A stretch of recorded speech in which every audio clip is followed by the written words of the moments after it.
L'amour est né, Jésus le Sauveur.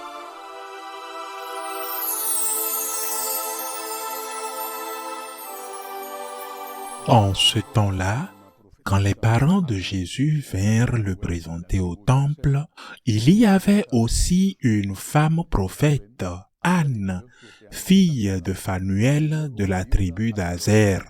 Elle était très avancée en âge.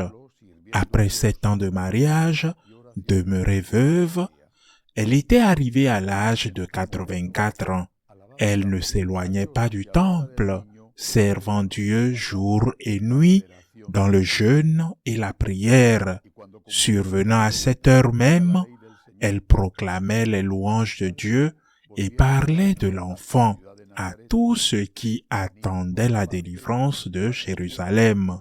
Lorsqu'ils eurent achevé tout ce que prescrivait la loi du Seigneur, ils retournèrent en Galilée dans leur ville de Nazareth. L'enfant, lui, grandissait et se fortifiait, rempli de sagesse, et la grâce de Dieu était sur lui. Acclamons la parole de Dieu. Ce fragment de l'évangile de Saint Luc nous présente les personnages qui ont participé aux premiers pas dans la vie du Christ sur la terre. Dans ce cas, il s'agit d'une vieille femme veuve, Anne, qui vivait pratiquement immergée dans le temple de Jérusalem selon l'évangéliste. Et le plus significatif de ce petit fragment de l'évangile est que cette dame, plus âgée, pieuse dame, dit-il, a dit au peuple, après avoir vu l'enfant Jésus, qui il était.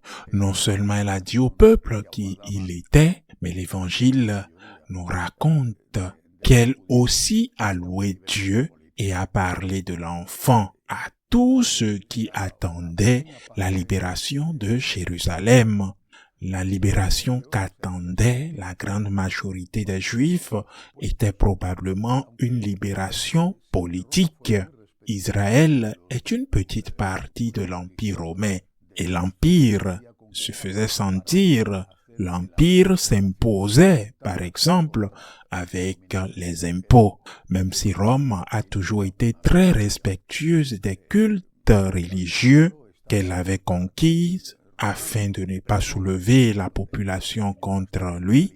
Mais la domination étrangère était enfin une domination et reste une domination. Je précise que près du temple se trouvait la caserne romaine, le prétoire, où des années plus tard, le même enfant Jésus serait amené devant Pilate quand il sera un homme.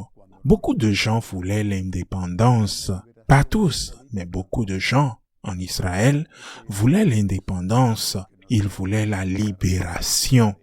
Mais quelle est la libération? De quel type de libération parlons-nous lorsque nous parlons de Jésus? Une libération politique? Je crois que c'est ce à quoi l'évangile d'aujourd'hui nous invite à méditer. Quand Saint Paul est en prison, il écrit et dit comment on le traitait en prison. On le traitait lui en tant qu'homme, mais la parole de Dieu n'était pas enchaînée malgré les conditions dures. Saint Paul écrivait, c'est-à-dire qu'il y a une libération extérieure. Par exemple, la libération qu'une personne dans un pays peut avoir en professant sa foi, ou d'élire ses représentants politiques, ou de circuler sans crainte dans les rues à certaines heures. Il y a une libération extérieure, mais il y a également une libération intérieure. Mais c'est beaucoup plus difficile d'avoir une libération extérieure. Il existe une libération extérieure, mais parfois on ne l'a pas. Je pense à ceux qui sont emprisonnés au Venezuela. Parmi eux, des gens que d'une manière ou d'une autre, je connais indirectement et qui sont emprisonnés simplement parce que le jour des manifestations, ils ont exigé que les résultats des élections soient reconnus et ont été attrapés de nulle part et ont été mis en prison. Et ils sont restés enfermés pendant des mois. La libération extérieure est parfois nécessaire. Et il y en a qui l'ont, par contre d'autres qui ne l'ont pas. Certains n'ont pas le pouvoir de parler, le pouvoir d'exprimer leur opinion, le pouvoir de voter, de vivre.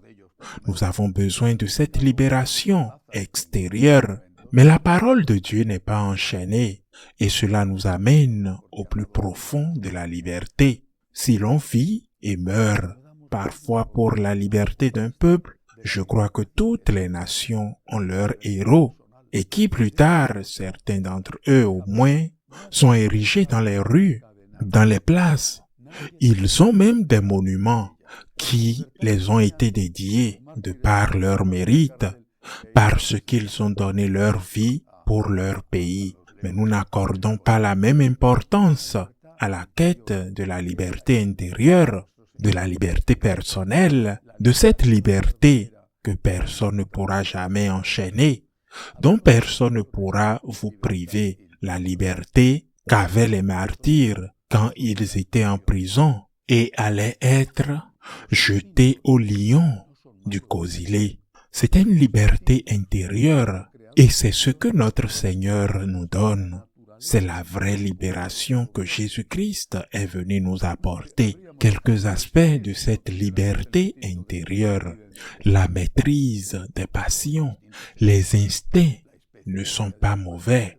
Les instincts ont été créés par Dieu et sont placés dans la nature humaine pour notre bien.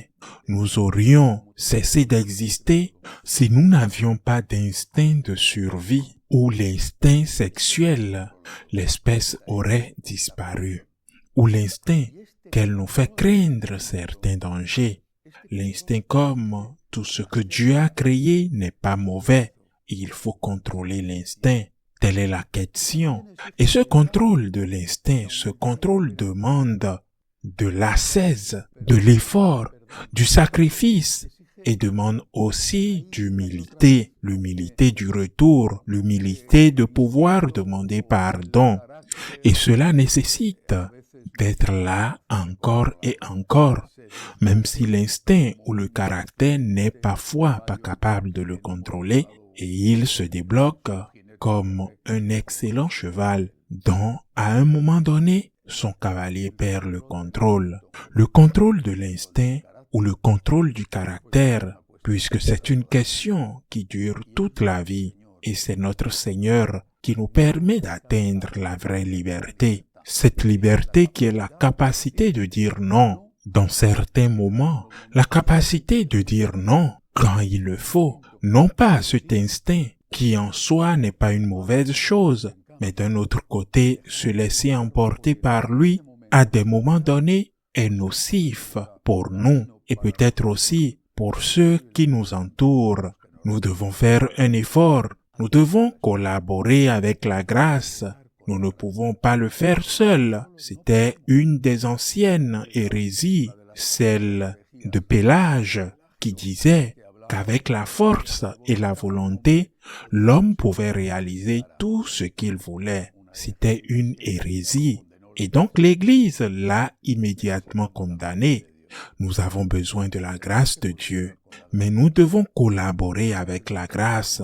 Encore une fois, je répète la phrase de Saint Augustin. Dieu qui t'a créé sans toi ne te sauvera pas sans toi. Le salut n'est pas une chose qui se donne sans nous-mêmes. Ce n'est pas quelque chose qui nous est donné sans que nous ne fassions aucun effort. Ce n'est pas quelque chose qui nous est donné sans que nous ne fassions rien, sans que nous ne fassions rien pour le recevoir ou pour maintenir l'état de grâce. Dieu qui t'a créé sans toi ne te sauvera pas sans toi. Il faut que nous collaborons à la grâce de Dieu. Sans la grâce de Dieu, on ne peut pas faire le bien, ni même désirer le bien. Sans la grâce, on ne peut pas atteindre la liberté. On ne peut pas contrôler nos instincts. Mais la grâce a besoin de la collaboration de l'homme. Et cette collaboration est parfois fatigante parfois elles coûtent cher, car l'instinct est fort, surtout quand certaines coutumes ont été acquises il y a des années dans l'enfance ou l'adolescence, parce que nous avons besoin de cette esthétique, de ce contrôle, de recommencer encore et encore en demandant humblement pardon, parce que Dieu est riche en miséricorde. Relevons-nous à chaque fois que nous tombons et n'abandonnons jamais. Demandons à notre Seigneur, à notre Sauveur, qui lave nos péchés, d'être aussi notre libérateur, de nous aider à contrôler cela, à éviter le péché qui nous séparerait de lui. Ainsi soit-il.